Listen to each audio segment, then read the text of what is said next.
million. Tafadhali, kwa sababu usiposimamisha sasa mambo ya wizi, hata baada ya wewe kutoka itaendelea, itakoma. Hakuna mtu ataendesha mambo ya ufisadi kwa hii Kenya. Wafisadi wote maneno yao ni tatu. Number 1, wahame Kenya. Number 2, waende jela. Number 3, wasafiri waende mbinguni. Hakuna maneno mengine. The very good thing with William Samoei Ruto is that he launches projects every other day. He reminds us of what he's talked about in the other project. In his fourth visit, he was reminded by the governor of Kisii County about the fight against corruption. And William Samoei Ruto actually mentioned a few things. Number 1, anybody who is involved in corruption and theft of public funds will either be dead. I don't know how he intends to do that one.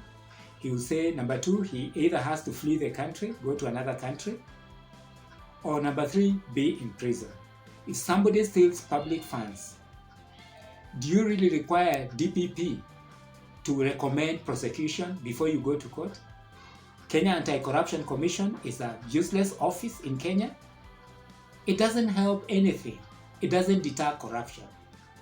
Anyway, today we wanted to examine and find out exactly if William Samoei Ruto is serious about fighting corruption and theft in this country. The other day you saw, the Minister for Security, Internal Security, talking big about passports. This is the second time he's talking about it. If William Samoei Ruto cannot deal with issues of issuance of passport, where essentially people pay thousands in bribes, it's a direct case. Bribes. And you don't really want to tell me that it takes 2 to tango. Yes, it takes 2 to tango, but 1 to investigate. It's not something that we need lectures from William Samoei Ruto or the Minister for Internal Security. So some of these things actually show me that William Samoei Ruto is not going to be effective in the fight against corruption. In the case, for instance, of Uasin Gishu, I would have expected DCI to be there personally.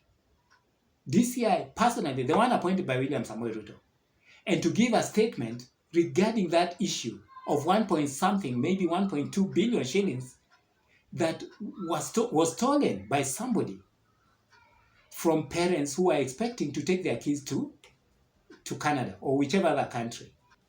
Surprisingly, the same guys who are said to have actually stolen those monies ended up being in a function where William Samoei Ruto himself was.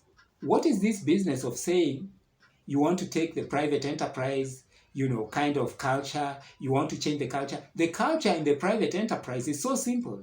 If a client actually claims that you've taken money, fired, why is Governor B still in office today? Why is Mandago still walking around and talking and actually inviting guests of honors? When your voters come and say that you took their money and something, they've been following up and you're not giving straight answers, the first thing that you need to do, first you get out. And then the rest of the things can fall in place later.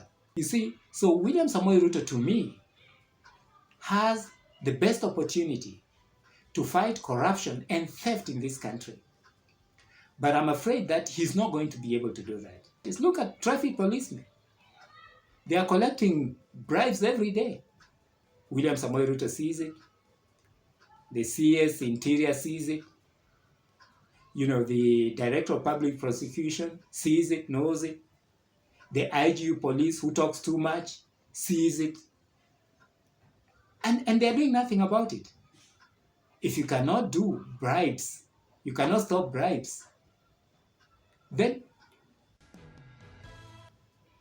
do you think William Samoei Ruto is serious with fighting corruption? Are these offices relevant? The office of the DPP, the Public Prosecutor, and the office of the Kenya Anti-Corruption Commission.